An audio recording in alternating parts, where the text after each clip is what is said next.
Hello बच्चों, आज हम केमिकल रिएक्शन एंड इक्वेशन के अगले टॉपिक पे बात करेंगे जिसका नाम है type of chemical reaction. Chemical reaction के एनसीईआरटी बुक में 5 टाइप दे रखे हैं: combination reaction, decomposition reaction, displacement reaction, double displacement reaction and oxidation and reduction reaction. Combination reaction में नाम से ही है कॉम्बिनेशन, कंबाइंड करना, जोड़ना। हमने बात की थी केमिकल इक्वेशन में 2 पार्ट होते हैं, रिएक्टेंट और प्रोडक्ट। जब रिएक्टेंट एक से ज़्यादा हो, कंबाइंड होकर के एक ही प्रोडक्ट बनाए, प्रोडक्ट। अगर रिएक्टेंट जो है, रिएक्टेंट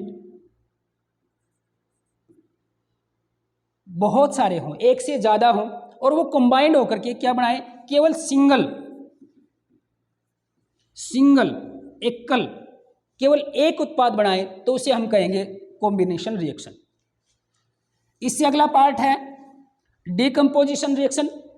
नाम से ही है डिकम्पोज होना, विघटित होना, टूटना। जब कोई एक रिएक्टेंट हो, केवल एक रिएक्टेंट हो और वो टूटकर कई पार्ट में बढ़ जाए, तो उसे हम कहेंगे डिकम्पोजिशन रिएक्शन। उससे अगला है डिस्प्लेसमेंट रिएक्शन। डिस्प्लेस कर देना, कोई एक रिएक्टेंट है और वो दूसरे रिएक्टेंट से उसके आयंस को डिस्प्लेस कर दे, तो उसे हम कहेंगे डिस्प्लेसमेंट रिएक्शन। उसके बाद है डबल डिस्प्लेसमेंट। जब 2 बार डिस्प्लेस हो, जब 2 रिएक्टेंट हो और 2 रिएक्टेंट आपस में ही एक दूसरे के आयनों को डिस्प्लेस कर दें, विस्थापित कर दें, हटा लें, तो उसे हम डबल डिस्प्लेसमेंट रिएक्शन कहेंगे। अगला है ऑक्सीडेशन एंड रिडक्शन रिएक्शन, जिसका मतलब है ऑक्साइड। ऑक्सीडेशन का मतलब है ऑक्सीजन का जुड़ना या हाइड्रोजन का हटना या आयनों का हटना, जुड़ना, क्या कहलाएगा, ऑक्सीडेशन। और रिडक्शन नाम से ही है, जिसके अंदर ऑक्सीजन जुड़ जाए, हट जाए और हाइड्रोजन जुड़ जाए, तो उसे हम रिडक्शन कहेंगे। तो इस प्रकार ये chemical reaction, type of chemical reaction है, जिसको अगली वीडियो में अलग अलग पार्ट्स में बताया जाएगा, अलग अलग करके। इसके साथ साथ और भी है, chemical reaction also classify on the basis of temperature. तापमान के आधार पर भी इसको क्लासिफाई किया जा सकता है। नंबर 1 है एक्सोथर्मिक रिएक्शन, नंबर 2 है एंडोथर्मिक रिएक्शन। एक्सोथर्मिक नाम से ही है, जहाँ भी साइंस में एक्जो या कहीं भी एक्जो जो है लग जाए, उसका मतलब होता है निकलना, निष्कासित होना। तो और थर्म जहाँ शब्द लग जाए, थर्म, इसका मतलब होता है इवोल्यूट होना या एग्जिट होना।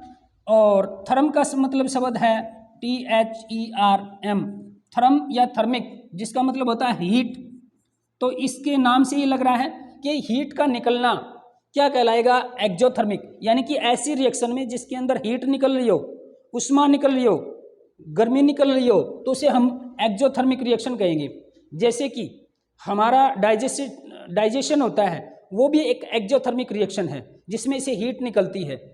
उसके अलावा एंडोथर्मिक, एंडो का मतलब अंदर अंता है और थर्म का मतलब हीट। जब हीट को अब्जॉर्ब किया जाए, उष्मा को अवशोषित किया जाए, सोख लिया जाए, या जिसमें उष्मा की आवश्यकता हो, गर्मी की आवश्यकता हो, हीट की रिक्वायरमेंट हो, उसे हम कहेंगे एंडोथर्मिक रिएक्शन। इस प्रकार ये पार्ट्स हैं टाइप ऑफ केमिकल रिएक्शन के। पहला में combination reaction, decomposition reaction, displacement reaction, double displacement reaction and oxidation and reduction reaction.